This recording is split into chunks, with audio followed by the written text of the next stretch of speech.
want a second look. Yeah, there's something about this one, isn't there? Familiar somehow. We think we're stuck in a specific fragment in time, and we've been repeating that same fragment over and over again. But the flirting's over, Sherlock. Daddy's had enough now.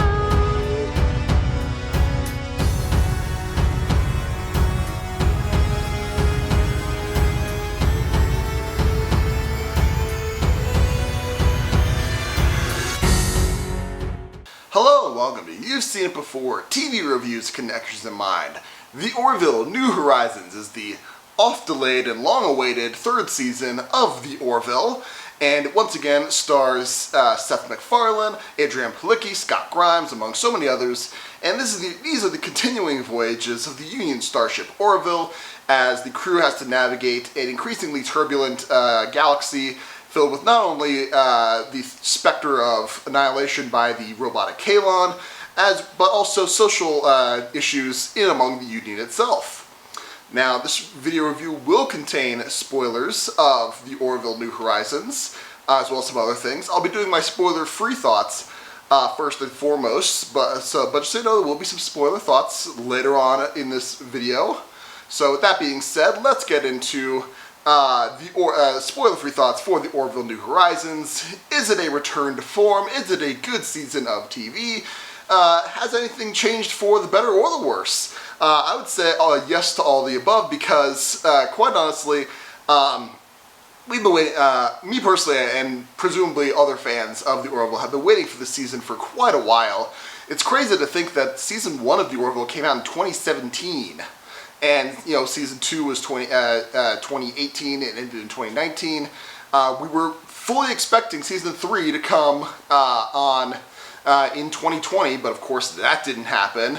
And, you know, with the move from Fox to Hulu, there were some concerns about, you know, what is going to change, what's going to stay the same.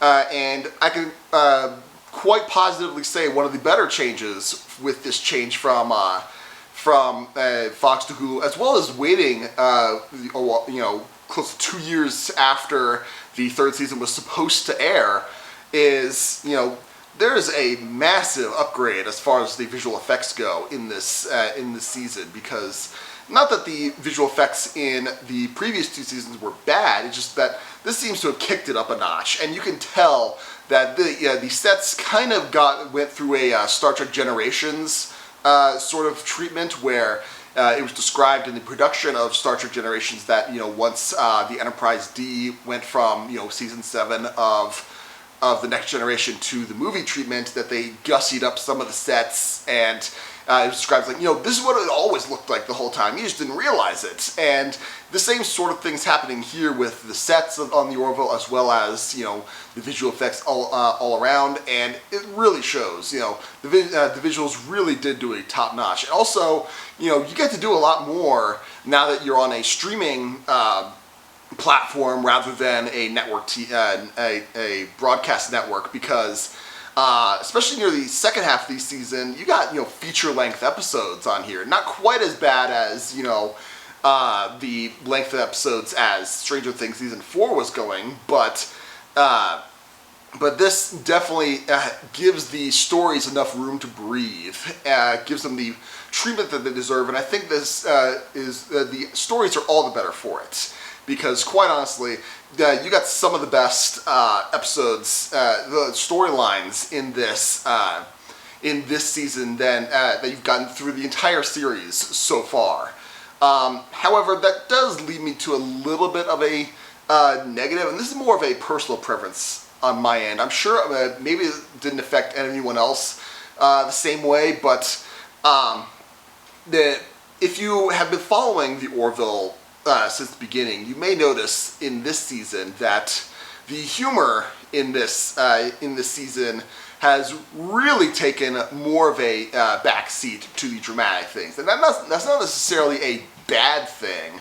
But, you know, as someone who, you know, I'm sort of a late convert, and I'm not a total convert to Seth MacFarlane style humor. He obviously, I mean, he has a lot of misses in addition to his hits, but, you know, his hits are really good, and I liked the humor to drama balance in season 1, and, you know, season 2 I think it did it better, that balance. But here, I feel like they've maybe overcorrected just a little bit to the more dramatic side as far as humor goes. Because while the humor is definitely still there, and there are still some fun episodes. Some of my favorites are.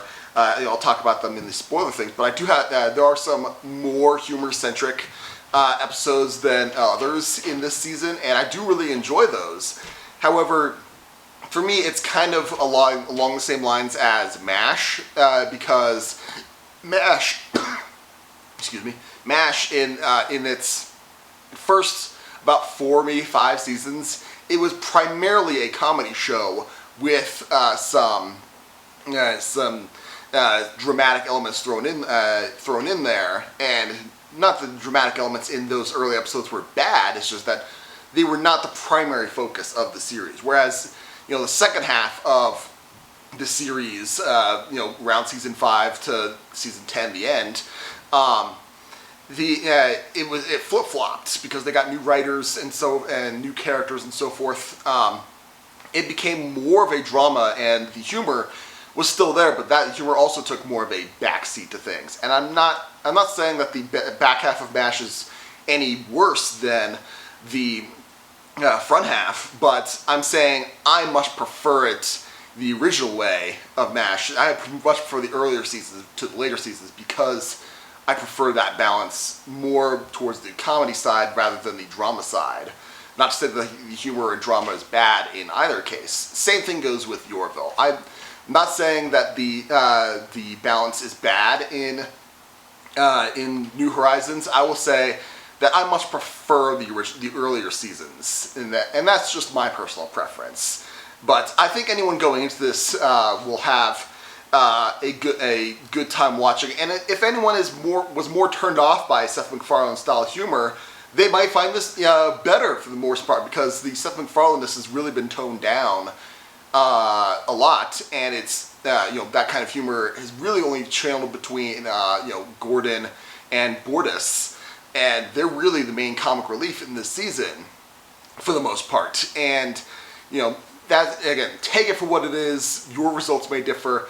That was something that was a bit of a downgrade for me personally, but overall, yes, this is a good season, and for being long awaited, I'd say this is definitely worth the time, and I will definitely be looking for this on physical media when it comes out, if it comes out on physical media. But Hulu, get on that. It would be nice to have these on DVD or Blu-ray or whatever. So those are my if I was going to give the Orville New Horizons at letter grade as a season, I would say this is a B+. And if I was going to rank these in the season, I would say this probably ranks somewhere between.